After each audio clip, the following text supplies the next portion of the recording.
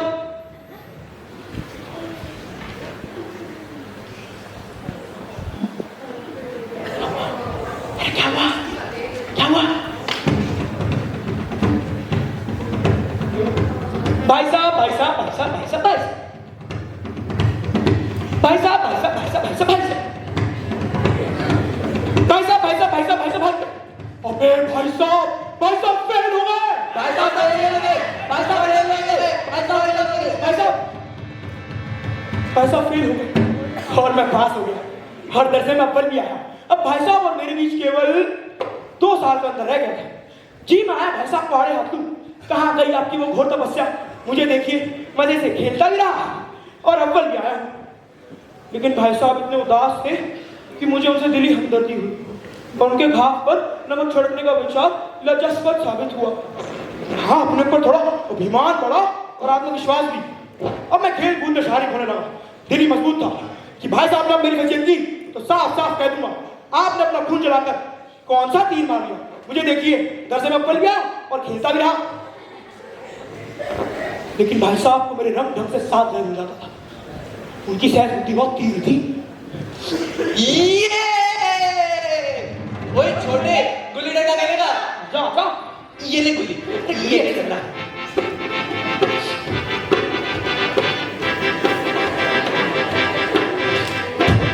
ये ले डंडा ले। अरे पतंग पतंग बोलो, पतंग पतंग पतंग बोलो, अरे पतंग पतंग पतंग पतंग पतंग। एक दिन जब मैं भोर के समय गुल्ली डंडे की भेंट करके सीधा भोजन के समय घर लौटा तो भाई साहब ने मानो तलवार ही खींची और मुझ पर टूट पड़े। देखता हूँ इस साल पास हो गए हो और दर्जे में अव्वल भी आ गए हो तो तुम में घमंड आ गया है। मगर भाई साहब घमंड तो बड़े बड़ों का नहीं रहा, तुम्हारी क्या हस्ती है?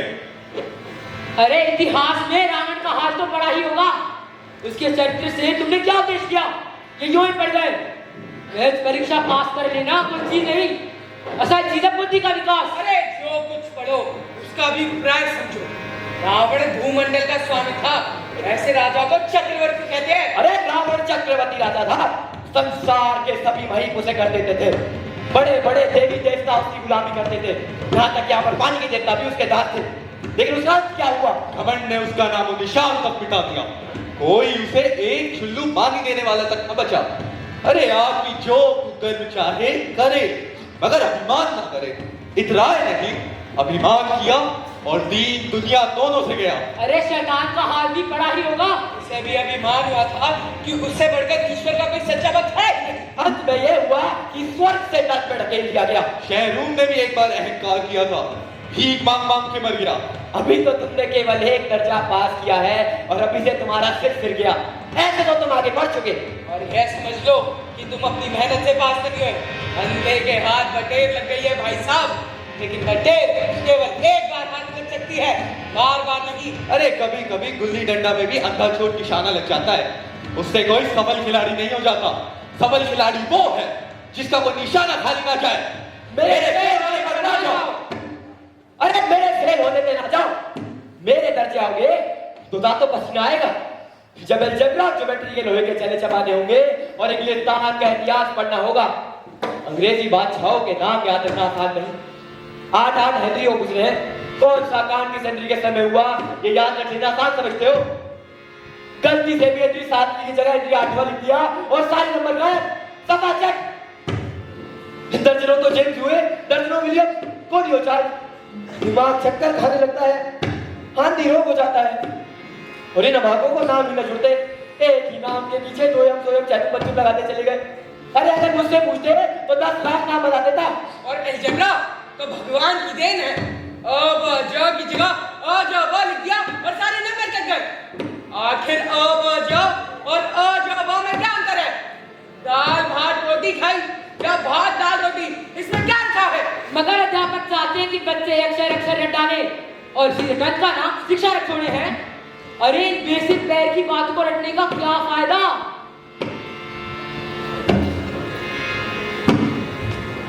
इस दर्जे में अव्वल आ गए हो? हाँ मेरा प्यारा भाई अव्वल आया है तो तुम्हारे पास अभी छूना भूल गए हैं।